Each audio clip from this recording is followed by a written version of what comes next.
My phone is on silent. My computer volume is off. I'm sitting in front of a microphone, so y'all know what time it is.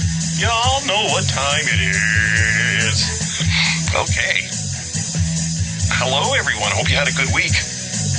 Let me listen to my theme song for a second. And I'm spent. Okay, just going to turn it down.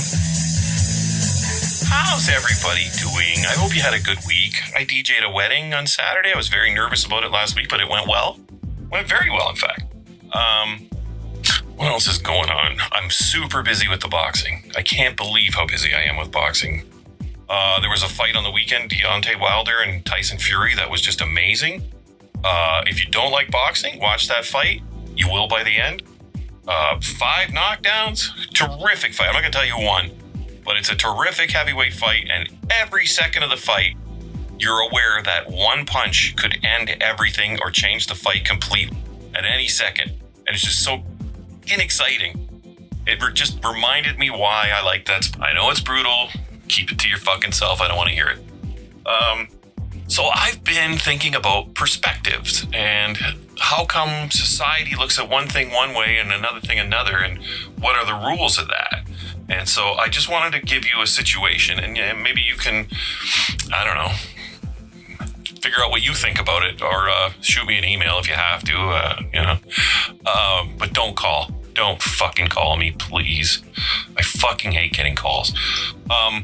Okay, so I watch a lot of true crime, and I watched a documentary called Don't Fuck with Cats on Netflix, and it's about this group of people who were on Facebook, fucking Facebook, and they saw a guy killing cats in videos, and naturally they were, pissed off, like he's murdering kittens and shit, like a fucking maniac. So they formed a group, these people, they formed a group, and they went through the videos and combed it for any little clue they could come up with to figure out who this guy is, because he fucked with cats. So eventually they figure out who he is, and then he ends up killing a person instead of a cat, and it becomes an international manhunt. And I'm not spoiling it by saying that Luca Magnotta ends up in prison for life as a killer.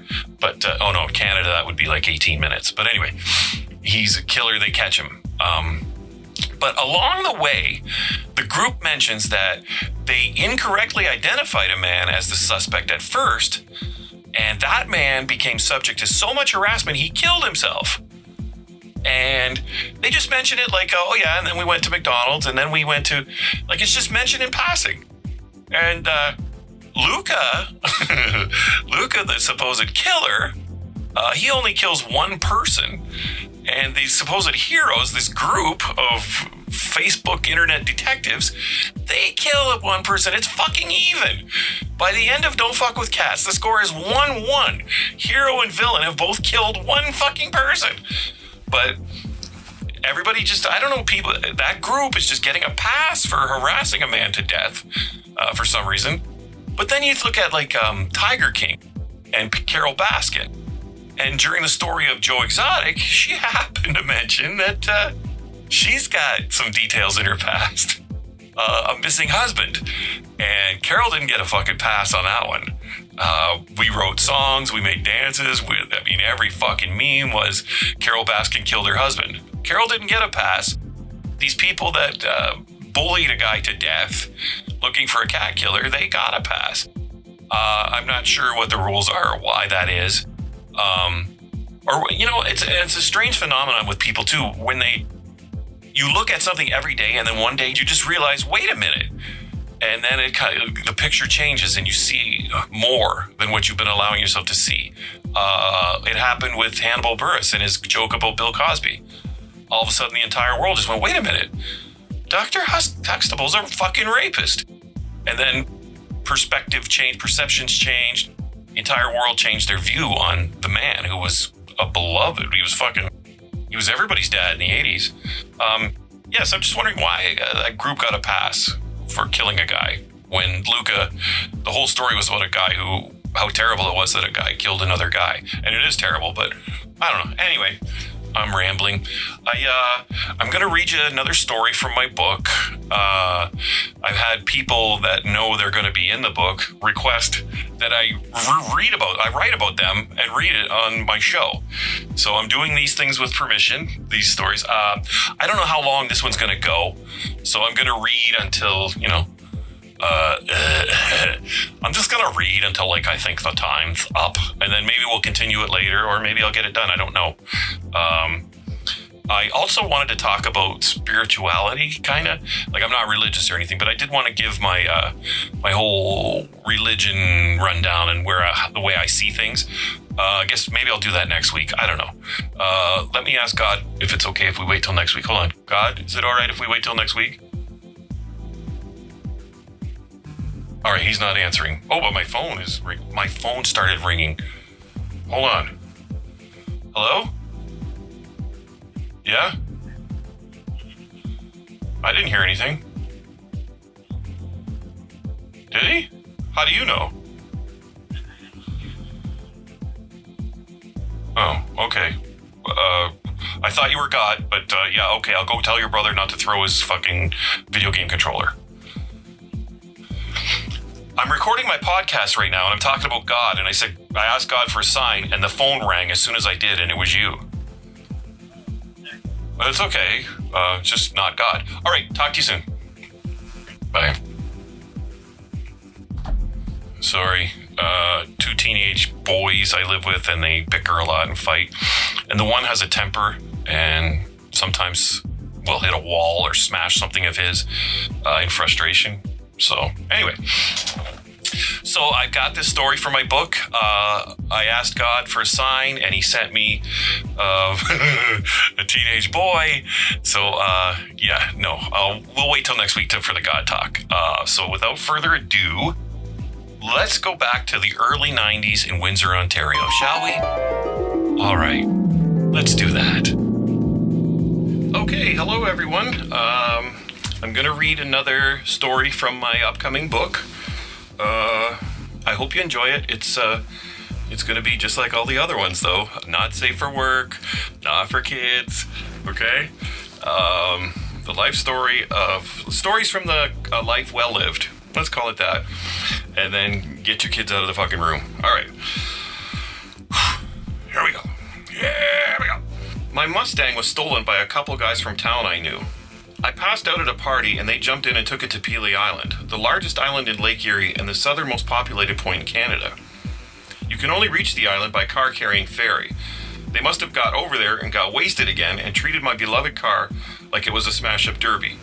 They completely totaled it. I'm sitting here getting madder right now than I did back when it happened. Back then it was meh. I didn't care much about anything. One of the guys who stole my car was Oklahoma, the older brother of one of the best friends I ever had growing up, Bucky. Bucky was the fucking man, but Oklahoma and I never really got along well. Growing up, Oklahoma was a couple years older and a real bully to us. Back then, he was a proud-to-be-a hillbilly kind of guy, but not the lovable Larry the Cable Guy kind. Oklahoma seemed more like the kind of redneck that gets in a police standoff when he won't come out of his meth lab. I woke up at the party the next morning. Someone told me what happened, so I reported the car stolen. Incident, nothing criminal ever happened to either of them for some reason. When insurance finally paid me, I used the money to buy an old but reliable Ford Escort with a manual transmission. I covered the ass-ended bumper stickers, including one that said, "I is a college student," and jumped in for my first day of school at St. Clair in Windsor. You used to be able to smoke indoors back then. Before my time, you used to be able to smoke right in class, but by this time, you had to smoke in designated areas. The first day, I met a girl named Lulu. I had grown my hair quite long by then, and we bonded over a mutual love of heavy metal when she made a comment about the band shirt I was wearing. She was pretty, big soft eyes and a bright smile, and big late 80s, early 90s blonde hair. Lulu was so funny. She had a way of poking fun at you that made you laugh too. My first impressions were that she was pretty cool. She nicknamed me Greaso Dirt almost immediately. I don't know why. I don't want to know why. But yeah, she called me Greaso Dirt. I asked Lulu on a date that first day of school and took her out on Wednesday to a heavy metal bar with live cover bands called Californias. Don't look for it, it's not there anymore. In those days, the big radio station for people like me and Lulu was Z-Rock, and Z-Rock used to sponsor these nights at local bars called, naturally, Z-Rock Nights, where a gravelly-voiced former stripper named Monica would come out and make announcements and hang out and run hot body contests and stuff like that. Monica was sexy as fuck, but she partied as hard as anyone else in whatever bar she was hosting in every night of the week, and I think that eventually caught up with her. I know she died, unfortunately, young, but back then Z-Rock Nights were the place to be, and California's had theirs every Wednesday in Windsor. We listened to the band and got drunk. Then I took her to the shore of the nearby Detroit River and we made out on a bench. I remember a huge fucking rat ran by while we were kissing. The next day I went to school and Lulu and I agreed we had both had a great time the night before and both agreed that we should be boyfriend and girlfriend moving forward. I drove home in a great mood, looking forward to the future. When I got there, my parents kicked me out for something or other on the first week of college. I forget where I slept the first night of school, but I went to school the next day and told Lulu what happened. I bet my mom would let you move in with us. You have a car, she said. So I moved into a small house in the city with a girl I knew for a few days and her mother and sister. What could possibly go wrong? 2 years later, on a hot summer night in Kingsville, I watched the police take Lulu away and our relationship ended as soon as that blonde poof of hair in the back of the squad car went around the corner. Life with Lulu. Lulu's middle name was Louise, so I called her Lulu. I had a guy at a party with a homemade tattoo gun, consisting of a guitar string and a record player motor, tattoo Lulu on my ankle one night. You can still kind of see it, in fact. Life with Lulu was never dull. She was funny and adventurous. We used to cross the Ambassador Bridge and drink MD 2020, that's that cheap wine they call Mad Dog, out front of the old train station in nearby Detroit a lot. Back then it was a huge abandoned skyscraper with gargoyles and plaques and the type of ghostly monumental beauty you only see in buildings from the 20s. We'd be sitting there drinking and someone, probably inside vandalizing the building, would wave like they recognized us. We'd wave back. Lulu's personality was complicated in some ways. She'd seem like the dimmest bulb in the room sometimes. One afternoon the landlord came over. His name was Frank Gandhi. He was an Indian man who had an importing business and owned property. He arrived with his newborn baby to collect the rent. Lulu, wanting to be cordial, walked up, stroked the baby and said, "Oh, what a cute little Packy baby," in a really soft voice. The landlord got this shocked look on his face that she had just called his son a Packy. I almost died of a heart attack. Lulu was completely oblivious. The landlord made a few uncomfortable remarks to be nice and then took off. After he left, I explained to her that Packy was a sort of a slur and not the kind of thing you call someone, especially someone Indian. She had never heard an Indian, not a Pakistani, an Indian, called anything but a Packy. That's Canada. That is Canada in a nutshell. Amazing. But then you'd unravel one of Lulu's misdeeds and the complexity of planning she undertook to strategically turn this person against that person and that person against this person and then plant a seed in this person's ear so they don't like that person and so on. You'd see she was no dummy. She was a master of playing people against each other back then. She's a fucking sweetheart now. Anyway, I think as young people we all search for who we are and try on different personalities along the way. Lulu grew up to be a totally sober mother, wife, and overall nice person. We check in on each other a couple times a year with genuine care for one another. But back then, she was a confusing mix of lovable girlfriend, villainous evil genius, and comic foil. And, like me, she was angry and made bad decisions. Really bad decisions sometimes, just like me. I hold no grudge against Lulu, and I hope she forgives me as well. In the end, things got ugly and violent between us. They say if you never get love at home as a kid, you grow up with no clue what it looks like or talks like or feels like. And so you make a lot of mistakes as you try to figure it out in adulthood. In the early 90s, just like me, if you gave Lulu a drink, you were asking for trouble. She was the first drinker I ever met where her head passed out at midnight, but her body kept drinking and making decisions all night long. Lulu's mom had a great sense of humor. She worked midnights at a halfway house for parolees while finishing her degree in something to do with criminality. Her sister Emily was 16. She was a normal and cute 16-year-old who asked for rides all the time, but seemed to like me. The two sisters didn't always get along. Lulu called Emily Porky and used to provoke her a lot. One thing Lulu did a few times was swipe her finger up her butt crack and then wipe it under Emily's nose. "Here, eat it. It's only bum," she would say. That's a true story. She'd say, "Here, eat it. It's only bum." And minimize what she was rubbing on her sister's nose, which was ass juice. You had to be there. I stayed out of that. The four of us lived in a cozy little house in a neighborhood full of little houses, just off a main road in the city's west side. The family had a cute little white dog named Gizmo who was wonderful. Gizmo loved baths so much that if you said anything close to bath, he went nuts, so I used to freak my friends out with a little trick. "Hey guys, this dog is super smart. It loves to add and subtract. Watch this." And no one would believe me, you know what I mean? So I go, "Gizmo, do you like science?" And Gizmo would like tilt his head, you know, like, "What?" "Gizmo, do you like English?" And he'd tilt his head again, you know, like, "What?" Then I would say, "Gizmo, do you like math?" And the dog would go crazy. I love that dog. I pulled a Schrodinger's cat and didn't ask anyone about him for 20 years because he wasn't really dead until someone told me he was, and I didn't want to know that. Good boy, Gizmo. Good boy. For the first year of college, Lulu and I were in journalism together in a class of over 70 people. We quickly made a bunch of new school friends. Dave O'Toole was a stocky redhead with a locker room sense of humor and a loud laugh. He was a sports nut from farming country and always wore baseball hats. Dave could be wildly inappropriate at unpredictable times. Funny fucking guy, Dave. Oh yeah. Carole Farmlove was a girl also from Kingsville, but I didn't know her well from before college. Carole was pretty with long curly brown hair and a big smile. Carole had a great personality, kind of like Elaine from Seinfeld. She was every bit a lady but could hang with the boys.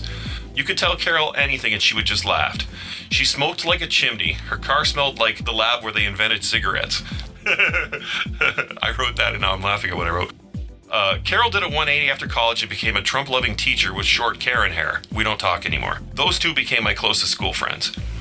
Other members of our group were Candy, a gorgeous and yes, stacked brunette, Jeff, a tightly wound Eric Clapton-looking dude from Chatham, and a sometimes cerebral and socially odd but easily likable black dude named Mark Dresser. Dave O'Toole nicknamed Mark Hendu, and it stuck.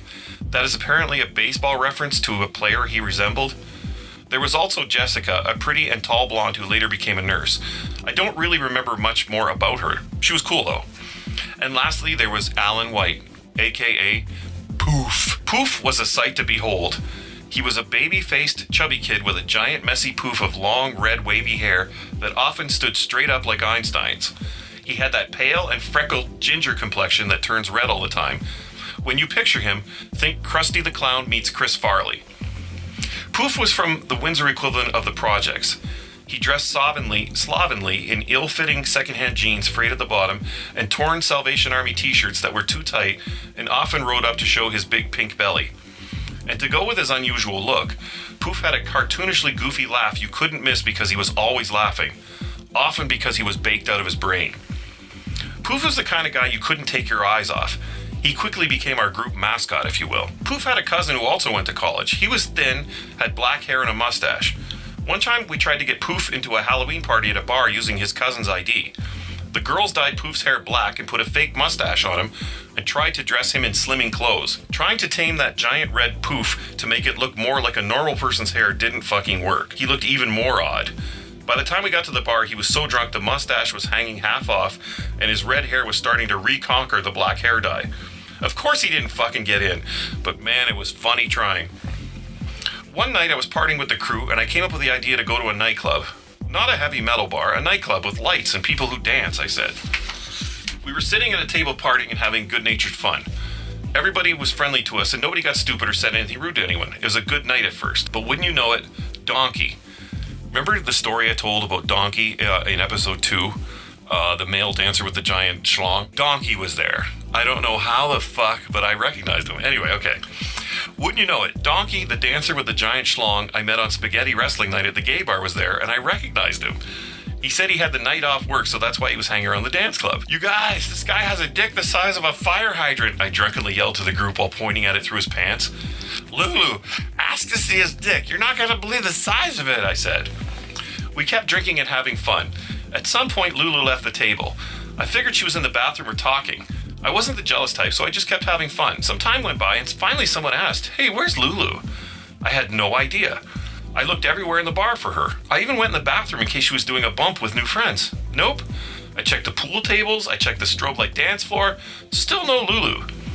Maybe she's getting sick, someone said. Let's check outside. I walked outside, and behind the bar, Lulu had Donkey's giant dick in her hand by the dumpster. I screamed at her to get back in the car. "You told me to," screamed Lulu. "Look at it, not jack him off," I shouted back. The fight got really ugly. In retrospect, I probably should have been more clear that I didn't want her to Jack Donkey off. Anyway, all of our drinking got progressively worse as the school year went on, and so did the problems it started. I took Lulu and Poof to a house party one time at Dave O'Toole's house. We were all sitting around the table playing cards. Dave had some friends over I didn't know from the Essex area where he was from. At some point, Lulu got up to go to the bathroom. When she came back, she whispered to me, "That guy that was sitting at the end of the table went outside and climbed up to watch me go pee through the window. He was asking me if I want to fuck." That seems like an odd thing for a guy to do out of the blue, but the guy was just sitting at the table again. So I came out and asked him, "Did you just watch her go to the bathroom, dude?" "Yeah," he said sheepishly. He seemed like a little putz who did stupid shit, so I thought I would put a scare into him by challenging him to go outside. "You want me to take you outside and fuck you up?" I said to him in a tough-sounding voice. "Okay," he said. Fuck, now I have to actually fight.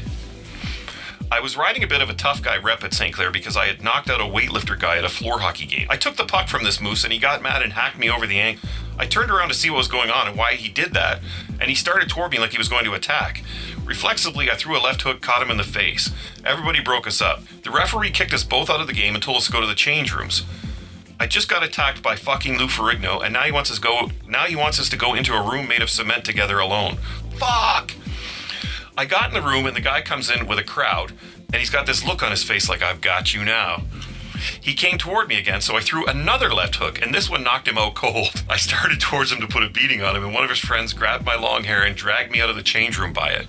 That fucking guy. But I mean, like, it was a whole group of his friends and me. So I wasn't gonna, start fighting this second guy. So I let him get away with dragging me by the hair. But anyway.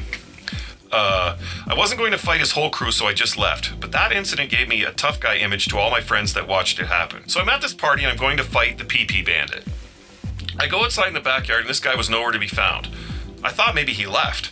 Then suddenly he comes around the corner with his shirt off and a huge rock in both hands over his head, and he tries to bash my head in with it. He eventually threw it at me and missed, so we squared off to fight. The guy hadn't come off as a tough guy. Now suddenly here he is shirtless and throwing these fast kicks that I kept blocking with my hand. I wasn't drunk yet, so I wasn't into this fight. I wasn't feeling it. I was just waiting for him to get tired and slow down a bit, and then I was going to rush in and get on top of him and rough him up a little bit, but nothing serious. I waited for about the fourth kick, and then I rushed in. Somehow this stupid fuck ended up on top of me, so I held him close to me where he couldn't get any space to punch. The fucking ape bites me on the face, twice, hard enough to make me start bleeding from circular wounds on my cheek. This fucking lunatic was going to permanently scar my fucking face over him watching Lulu go pee. I said, "I give, you win, right away. Fuck that shit." It wasn't worth getting fucked up for life, even if I did manage to flip him off me and beat him up. The motherfucker tried to kill me with a rock, and now he's biting my face. I got up, and my ring finger on my left hand was dislocated. It was too painful to let anyone try to pop it back in. I ended up spending a big part of the night in the emergency room for a dislocated finger and a chewed-on face. A couple years later, I learned that the piece of shit I fought that night went to prison for really hurting someone else. After another night at the bar, Lulu and I pulled into a Burger King drive-thru. I was drunk. Surprise. Lulu was fucking annihilated. So we pulled into a Burger King and I overshot the speaker. The girl taking our order asked me to back up and get closer to the mic. Without even looking, I just threw the car in reverse and started backing up. Unbeknownst to me, two guys had pulled in behind us in the meantime, and guess what happened next? I backed right into their car, but not hard or anything, but I did hit it. Oof. I got out of the car to apologize, and the driver of their car got out too. He started right away with the name-calling and insults. No one had ever called me bitch before. It was new to me, but I knew for sure that it wasn't friendly. "Watch where you're going, bitch," said the guy. "What the fuck is your problem, bitch?" Bitch, bitch, bitch. It was all I could hear from this guy. He was calling me bitch, and it was getting me real mad real fast. I warned him by saying, "You're the fucking bitch. Now get back in your car before I kill you. There's no damage, so fuck off." This angered him a little further, and we got into a ready-to-fight stance. We squared off. What I didn't count on was his gigantic friend, who was my size but in athletic shape. When he got out, things changed a little. I apologized for my stupidity, which I had planned to do all along, and wished them both well. I almost had things settled down. Enter drunk and berserk Lulu. "What's your fucking problem, you two fucking losers?" This is how she enters the discussion. "Loser? Who you calling a loser, bitch?" "I'm calling you two fucking losers," she said slurringly. The big guy went at Lulu like he was going to hit her, and before I could get to them, he shoved her. He didn't shove her that hard, but because she was so drunk, she took about 50 backward shuffle steps and then went down and smashed her head so hard on the parking lot cement that she was out cold. The impact of her head on the concrete was so violent that everything just stopped. Me and the two guys ran up and knelt beside her. She was breathing, thank God. Hey man, I didn't mean to do that, but she called us losers, said the guy. The one guy said that to me while we were making sure she was alive. It was the weirdest thing. Me and two strangers, I was just about to fight, were attending to my unconscious girlfriend and having a calm discussion. I made it clear to the guys that she was drunk and not part of this. Yes, they were kind of overreacting to me barely touching the front of their car, but Lulu had nothing to do with it. Eventually, we were able to sit Lulu up, and she said she was fine, and so the subject of the car came back up. You hit my car, bitch. The little guy actually started fucking doing it again. I just got tired of it, and I was drunk, so this time I took a swing at the bigger guy and missed by a country mile. To be exact, he ducked my slow-ass punch easily. You know what, said the big guy? This is fucked up, he said, inching closer to me like he wanted to end things. Then he smashed a headbutt into the center of my nose. Holding my bleeding nose, I looked over, and the whole staff of the Burger King was standing at the back door watching by this time. I used that as an excuse to invite us all to get the fuck out of there, and they agreed. By this time, Lulu had woken up and staggered to the passenger seat of my car without a word. I got in the car and drove us home. I used what was left of my student loan that year to move into the front half of a small house closer to downtown Windsor. This was technically my first place I could call my own. I shared the house with a couple, Al and Kathy, who lived in the back half. They were both mentally challenged. I shared that, but it was two different apartments. Like, it was a house broken in two. So they were in the back and I was in the front, but I could hear them. The first night I was there, Al and Kathy got in a fight. The walls were paper thin. You could hear everything they said. Al had a very high, shrill voice for a man, and Kathy, who was easily 100 pounds heavier than Al, had a very low voice for a woman. Al, you shit the bed. No, Kathy, you shit the bed. No, Al, you shit the bed. No, Kathy, you shit the bed.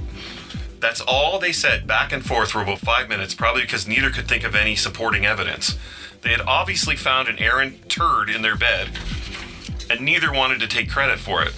I'm not sure who actually shit the bed. I fell asleep listening. I lived in the downtown Windsor house for about a year. I threw some wild parties there. I got to introduce Poof to a group of my Kingsville friends, and they loved him too. He took acid and ended up running around the house shirtless with his big pink belly jiggling while he laughed. The guy who fathered two of Loretta's daughter's kids was chasing one of my female school friends around all night, telling her he was going to lick her from asshole to breakfast. I don't know what that means, but I like it.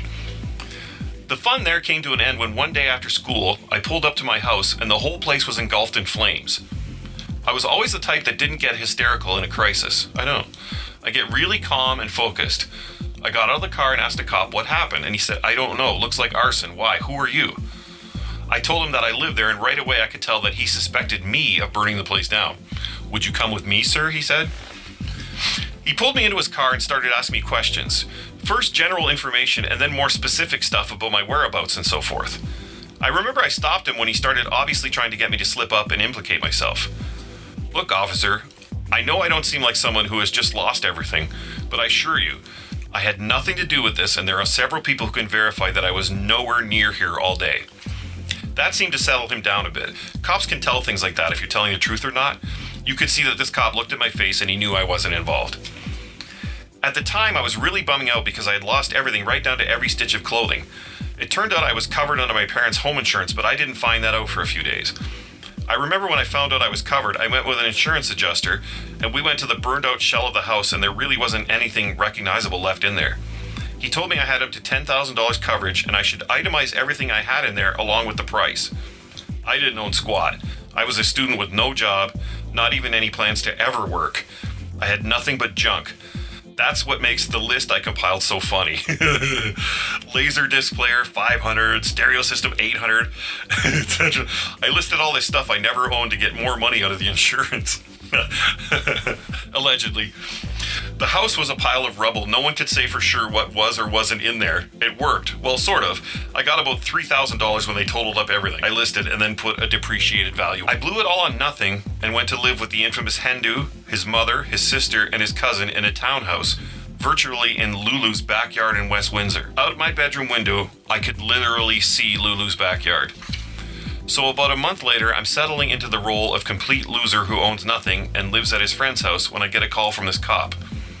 "We've arrested your former neighbor Al for arson," he said.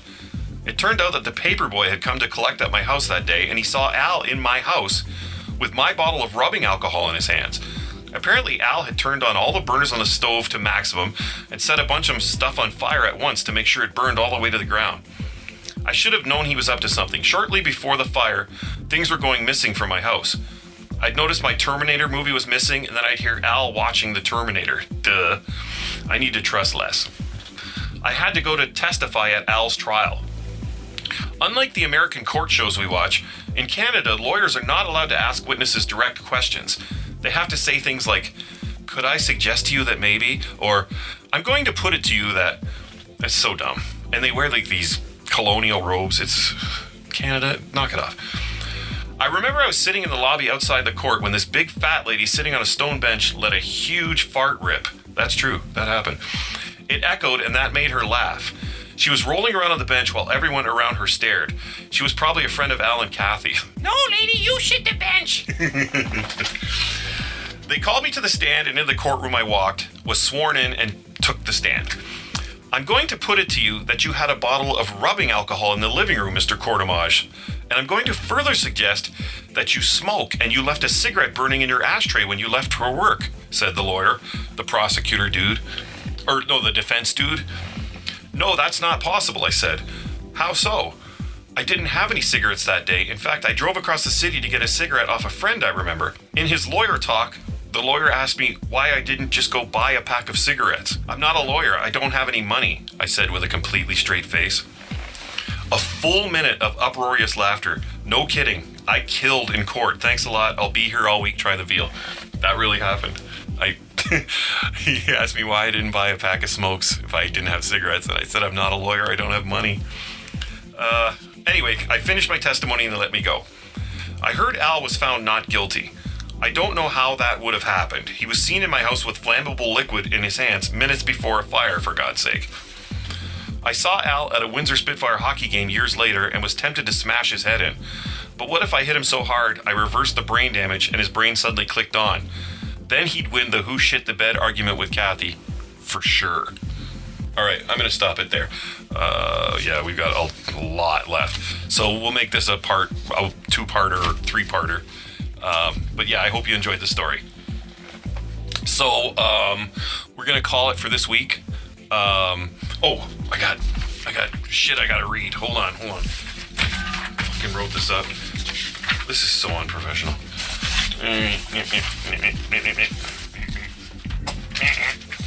Where is it? My urologist appointment.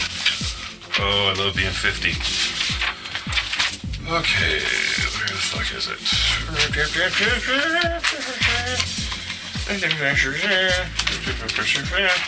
How you doing? How's your father? All right. So, if you're new or you haven't done it yet, please subscribe to my YouTube channel and press the like button on this video with your left nipple. Or I have a Facebook page, the Garbage Bear Podcast Show, or whatever. Just search the Garbage Bear Show. It'll come up. And I also am now happy to announce that I'm available on Spotify, Apple Podcasts, Google Music or whatever. All of the podcast hosting services I'm now available on. You won't get the benefit of watching the pictures and explanations I put in graphic form on YouTube. So if you're listening to this on Spotify or whatever, and you don't know what I'm talking about, you can't picture it, head over to YouTube, my YouTube channel, The Garbage Bear Show, and I turn these podcasts into movies with visuals that you can watch along while you listen to my stories. Okay, I'm done for this week. Thank you very much for listening once again. I'll be back next week. Thank you. Hopefully Brian Laundrie is found alive and brought to trial if he's guilty or whatever, and tried before a jury of his peers, as Norm Macdonald would say. And I'll see you guys next week, okay? Thank you very much. Ladies and gentlemen, from Windsor, Ontario, please welcome the Sellouts.